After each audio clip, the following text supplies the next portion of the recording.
5 August fascist সরকারের পতনের পর বাংলাদেশিদের চাপে ফেলার জন্য ভ্রমণসহ অন্যান্য ক্ষেত্রে ভিসা সীমিত করে ভারত, কিন্তু এতে বেকায়দায় পড়েছে খোদ ভারতই।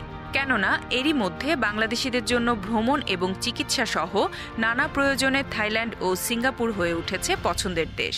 আর এতে করে ভারতে কমেছে বাংলাদেশিদের ক্রেডিট কার্ড ব্যবহার, তবে ব্যবহার বেড়েছে থাইল্যান্ড ও সিঙ্গাপুরে।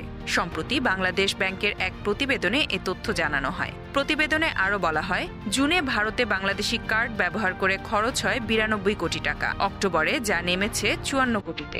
অক্টোবরে বাংলাদেশিদের ক্রেডিট কার্ড ব্যবহারে প্রথম স্থানে আছে যুক্তরাষ্ট্র, দ্বিতীয় স্থানে ভারতের পরিবর্তে উঠে এসেছে থাইল্যান্ড। এছাড়া অক্টোবরে দেশে বিদেশে ক্রেডিট কার্ডের সার্বিক ব্যবহারও উল্লেখযোগ্য হারে বেড়েছে। এমনকি ক্রেডিট কার্ড ব্যবহার করে বিদেশি বিভিন্ন সেবা ও পণ্য কিনতে খরচ হয়েছে 499 কোটি টাকা।